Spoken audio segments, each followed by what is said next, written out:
Yes, indeedy, folks. It's the beer drinker's guide to the Great Wahoo.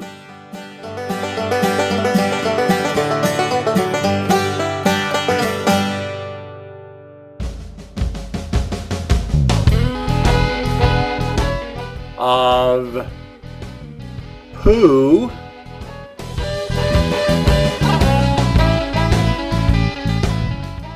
you and the Great Wahoo.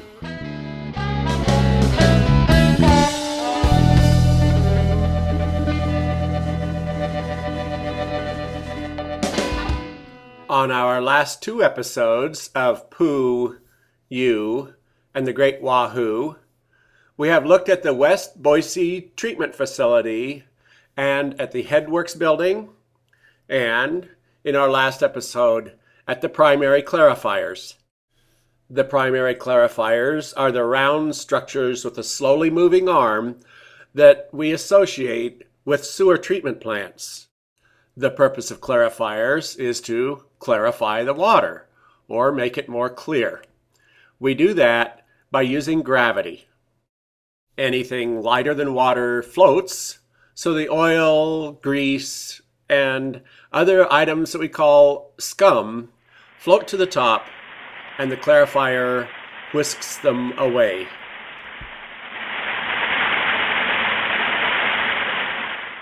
While floatables are floating in the clarifier, the heavy solids sink.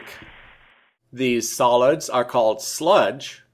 It is first taken back to the Headworks building, where grit is removed. Grit is inorganic things like sand and coffee grounds. They are washed, dried, and sent out to the dump. And what we have left are organic compounds. Almost all of sewage is water, and we'll be coming back to the primary clarifiers and looking into where the water goes. For now, however, we're going to go take a look at processing those biosolids that are in the sludge. Unlike the grit and trash that is taken out to the landfill, these organic biosolids are processed for a higher use. One thing we should note is that the Lander Street Sewage Treatment Plant does not have a biosolids processing area. So, all of the biosolids for the Boise City system are treated at this plant. Here is a view of the solids processing plant from the Headworks building.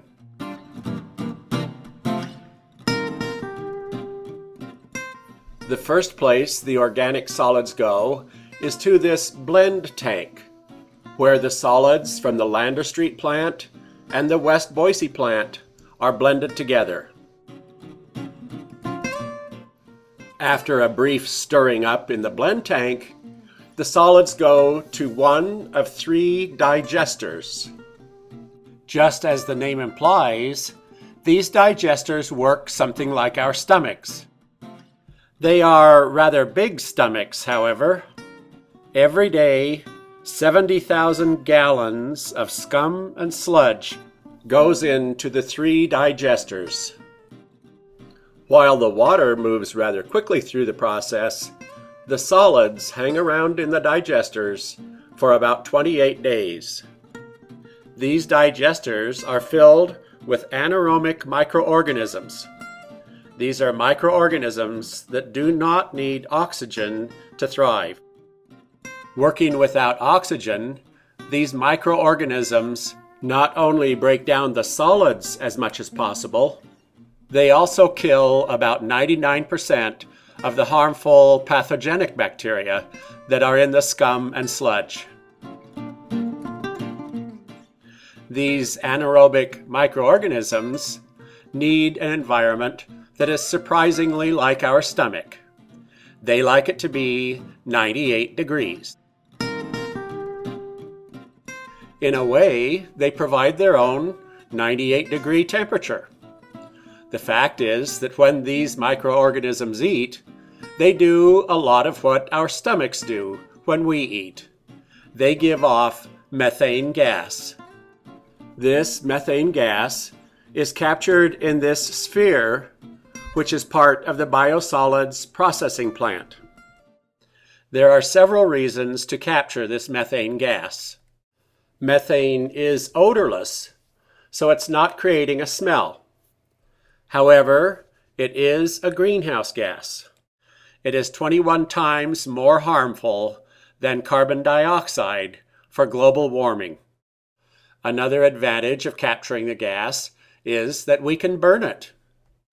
One experiment was to use this gas to generate electricity. The problem is that this methane gas has a lot of corrosives in it, and the equipment kept breaking down and was not easily repaired. For now, the Public Works Department is looking into ways to generate electricity with this gas.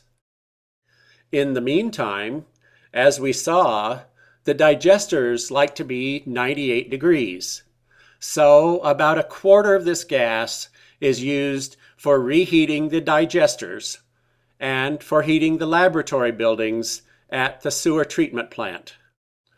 The remaining 75% of this gas is burnt off. After a total of some 28 days of cooking in the digesters, the solids go to the dewatering building.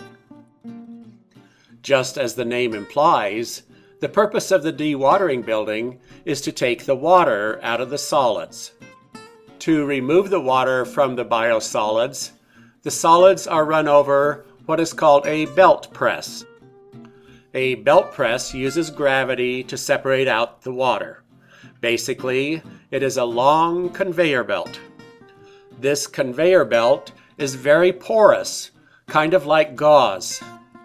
The solids are too thick to go through this porous conveyor belt, but water drips through, is collected, and is sent back to the primary clarifiers, which we have just been looking at. The solid waste that comes in from the digesters into the dewatering building originally is about 2% solids. After the belt presses, it is about 15% solids. These biosolids are very rich in nutrients such as nitrogen and phosphorus, and they contain less than 1% of microorganisms. In other words, they are a very good compost, or what farmers would call manure. 4 times every week, trucks come to this processing plant, and they take out 150 tons of these biosolids. They take the biosolids to this farm south of Boise. This farm is called the 20-Mile South Farm. It is on Cloverdale Road, and the city owns 4,300 acres out here, of which they are currently using 2,400 to recycle the wastes. The sunshine and the air are the perfect way to purify these wastes. And, like all manure, the wastes are very good for the land. What was once sand is quickly becoming good loam soil. For those of you who might be queasy about eating food that is farmed on human waste, worry not. These crops are all used only to feed livestock.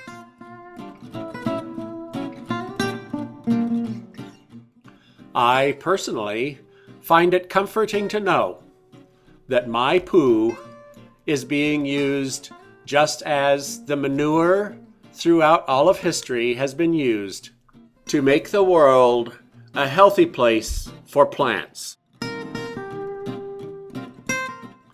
I'm also thankful to the city of Boise that I don't have to carry it out to this farm to get rid of it.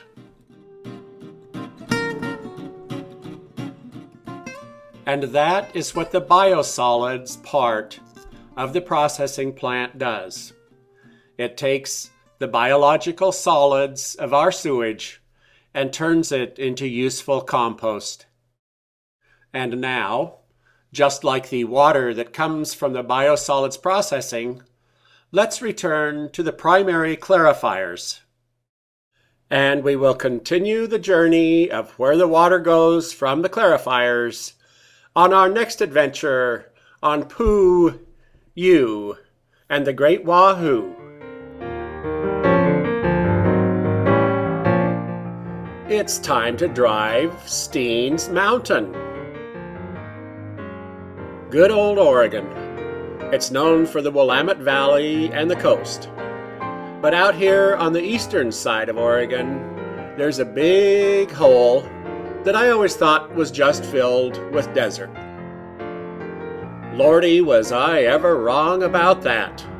There's some great country just waiting for a little 1 or 2 or 3 day drive right in our back door. A good excuse to go adventuring in this country is driving to the top of Steens Mountain.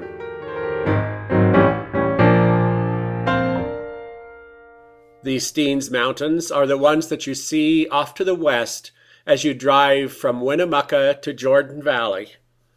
Getting to the top of Steens Mountain itself can be rather difficult because of snow. For that reason, I decided to go in July of the year 2008. We'll go exploring the very tippy top of Steens Mountain during our adventures, and from there we'll go south, looking around the deserts south of that area and over to Alturas, California, back through the deserts of northern Nevada, and then the deserts on the east side of the Steens Mountain. On our last historical adventure driving Steens, we went to the little town of French Glen. At French Glen, we learned about the settlement of this area by a man named Peter French, working for a Dr. H.J. Glenn of California. The French Glen Cattle Company became the dominant force in this area, ran into more than one dispute, and having survived Indian wars and all kinds of disputes with their neighbors, finally saw the demise of Peter French when he was shot in the head by a neighbor over land disputes. Several years before that, H.J. Glenn had been murdered on his ranch in California over a similar situation. The town of French Glen includes a boarding-style hotel and a great old-fashioned mercantile. We were glad to see the mercantile because this is where we separate off of Highway 205 and begin our adventure up the scenic route that goes to the top of Steens Mountain itself. I'd been thinking of going up Steens Mountain for some time, was really looking forward to the drive. But before I got there were to be a couple of spectacular situations where I had to stop and wonder and enjoy. It was a miracle I ever got to the top of the mountain at all. And that is why today we will be only making it about a third of the way around our drive. And so, barely outside of town, we found this junction and we began our drive out across a little road that we had seen the dust from for many miles as we approached French Glen. Just as when we were turning onto the Diamond Loop, here as we turn off the highway, the locals were there to see us off. Just after the send-off committee, we crossed the Donner and Blitzen River, perhaps named after the two fellows that were sending us off, although I doubt it. Indeed, we've learned that the Donner and Blitzen River was named after German for thunder and lightning. This is the headgate for a canal that is probably responsible for all the lush green we saw around French Glen. It was so picturesque, I stopped and took a look back at the two little bridges over the river and the canal from which we had just come. At a wide spot in the road, right here where we've come off the bridge, there is a reader board with information about the drive. Here we learned that Steens Mountain is a 30-mile-long fault block. It rises gently here on the west side and absolutely sharply on the east side. It rises 1 mile above the Alvord Desert. We'll be enjoying this mountain from both sides as we drive around Steens. I also took note of the weather warning.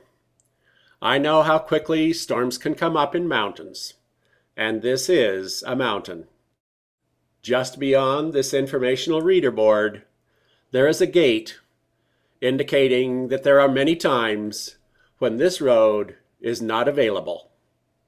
From here, we once again return to driving on dirt and gravel roads. It was all in great shape, except for one little part we'll get to a ways down the drive.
We climb from the very beginning.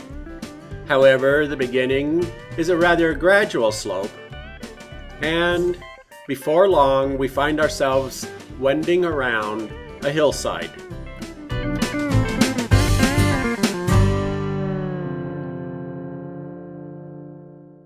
Here it was, early July, and on this hillside we were at the perfect altitude for the glory of mountain flowers.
Well, I wanted to get up to the top of the hill and look around, but I couldn't help but getting out every 50, 100 feet and taking more pictures of this glorious, glorious hillside. Of course, I wasn't doing this for myself, dear watchers of the Beer Drinker's Guide. I was only doing it because I knew that you would find it amusing and beautiful.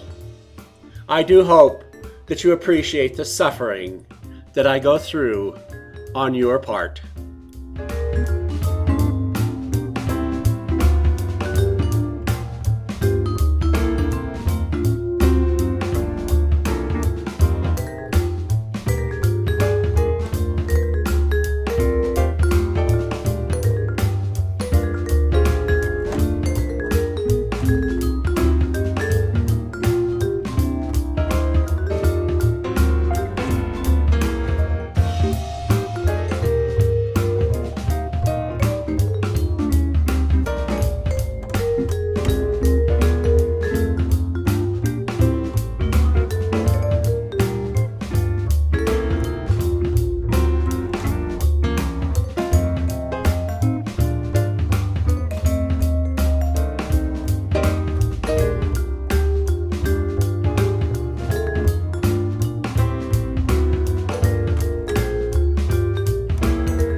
We interrupt this program with important breaking news from medical science. This news is important, so as your mother would say, listen up! This discovery can affect your health, your future, and your happiness. Listen up! Important new medical research. Scientists have just discovered terrible news about a common prescription drug. After extensive research on thousands of patients by distinguished doctors, a new undiscovered side effect has been discovered in a popular medication. This shocking new discovery is about that little blue pill we call Viagra. Besides worrying about 4 hours of too much pleasure, it has been discovered that Viagra causes headaches. Yes, headaches. After thousands of clinical trials and hundreds of men being forced to do this serious work, again and again it was proven that men would take a Viagra and, instead of the desired effect, about 20 minutes later, they would discover that it had given their wife a headache.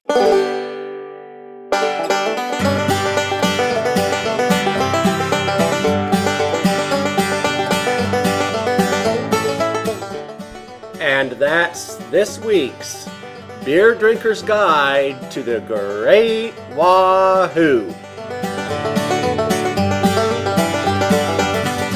Thanks for watching.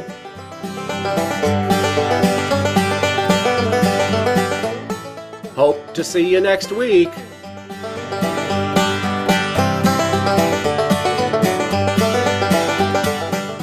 And in the meantime, keep celebrating the Great Wahoo.